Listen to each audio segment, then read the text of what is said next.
What is up, guys? This is Cody on the Real Sports Talk. Just a quick announcement here. I'm on Twitter now, so if you guys want to follow me, I'm at Cody_TRST, and you can follow me there. And I'll be just posting my opinions on stuff, sports, news, whatever. And you can get some updates probably during the race too, what my thoughts are on that. But today was the Sargento 200 at Road America, the 4-mile road course in Elkhart Lake, Wisconsin.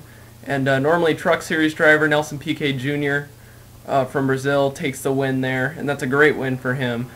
He's been running well in the Truck Series. I thought he'd get a win there by this point. He's been running great this season, but hasn't come there yet, and it's a good guy to happen to.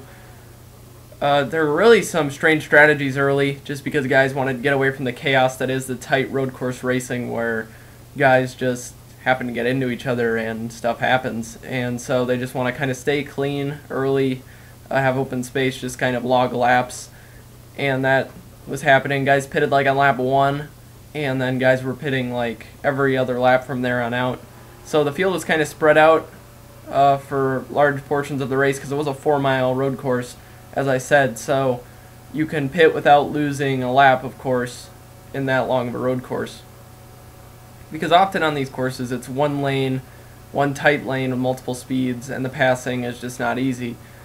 Kurt Busch, he logged 3 laps, which were his qualifying laps on this track before today's race. He ended up charging through the field. I'm not sure if he broke into the top 5 or not, but he charged up from 34th position. Had a little altercation with Justin Allgaier in the closing stages of the race, and he got some damage, and he ended up climbing back to 8th spot after hitting pit road after that incident. And there were 5 yellows in this race. 3 of them were within 7 laps, from lap like 31 to lap 38 or 39, I believe. And it was a pretty good race, honestly. There was some good racing. Danica Patrick was very strong throughout the day. She actually looked to be the car to beat at points, and she just ended up not coming away with the win. But she ended up getting bumped into the sand trap by Jacques Villeneuve, who had a pretty clean race up to that point, considering his record, and usually gets pretty aggressive on these road courses. He only races twice a year on the road courses in the Nationwide Series. So he ended up bumping her into the sand trap, and he ended up getting a decent finish. But Danica ended up finishing 12th, so she didn't lose a lot of ground. She was fighting for 4th at the time with Max Pappas. But Jacques just kind of bumped her out of the way into the sand trap. Just inexperienced drivers throughout the race. We saw a lot of guys making mistakes. Because this is a Nationwide Series, we saw a lot of guys making mistakes. These tracks are really more demanding mentally than the ovals, because you just got to shift so much, and it's harder on equipment because you got to shift so much and turn left and right, varying degrees of the turn. And it's not just the, as I said, the oval track. So it's a little different for these drivers. It's harder on equipment, and especially the transmission with all the shifting you have to do. So in today's race we saw guys lose gears, and I'd expect that to happen again tomorrow as these things happen. But at the end of the race, Nelson Piquet Jr. was just a guy to beat, and he ended up going on to the end. If it would have went to green-white checkered like the last races have, he would have been short on gas. A lot of guys would have been short on gas. It would have really came to a fuel mileage race at that point. And oh yeah, also this car that Nelson Piquet Jr. won in was a car that Reed Sorensen won this race in last year. They just changed the paint scheme on it, but it was the same chassis and all that stuff that Reed Sorensen won with last year. Nelson Piquet Jr. drove a heck of a race, and 5 of the top 6 were road course ringers. Now, if road course ringers, it's difficult because in the Nationwide Series, they get into good equipment, so they're able to finish well, because some of the best equipment in the series, whether it's, in this case it was Turner Motorsports, but you got James Buescher usually in that 30 car, I believe. But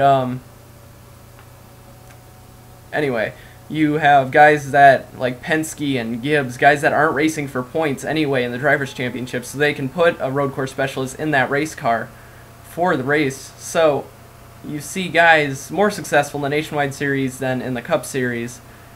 And you had Junior Motorsports, excuse me, Richard Childress Racing. You have those kind of teams putting guys in the cars in Max Pappas, Ron Fellows, Michael McDowell, Jacques Villeneuve. All those guys finished in the top 6. And Sam Hornish ends up finishing in 5th. He's, as I said, the first regular on that order. I actually wrote a column for the website about road course ringers, so if you want to go check that out, I'll put a little annotation or something here with the link.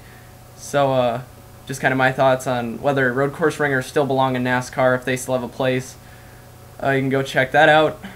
The points for the series now are Ricky Stenhouse Jr., who finished in 11th, is in 3rd place. Elliott Sadler, who was involved in a wreck and kept on going, got some significant damage.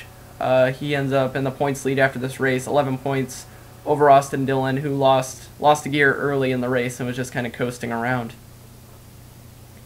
And Sam Hornish Jr., only 34 points out now. He's still in this hunt. He's been kind of chopping away at that the last few weeks.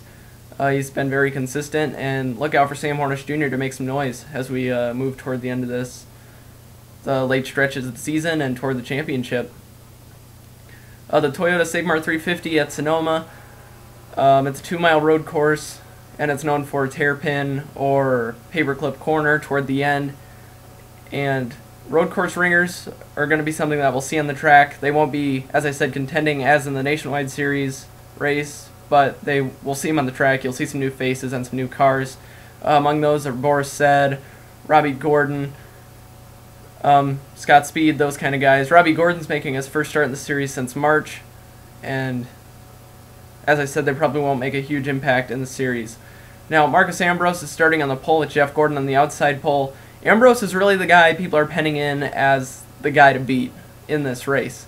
So, with that being said, I think that Jeff Gordon's the guy to beat in this race.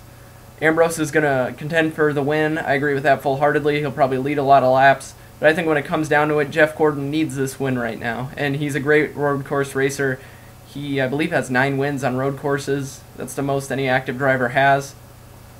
And I think he's going to come away with this race win and get the one race closer, I should say, that he needs to get into the chase. He broke that top 20 mark last week, so he's now in contention if he gets that win to be in contention for those positions as we move closer to the chase. He'll need another win at this point, but it'll get him pointed in the right direction and toward that point in the chase. Juan Montoya is a guy a lot of people are discounting because they're just talking about Marcus Ambrose and how great he is. Juan Montoya is pretty good at these courses too, so that's a guy you really got to look out for.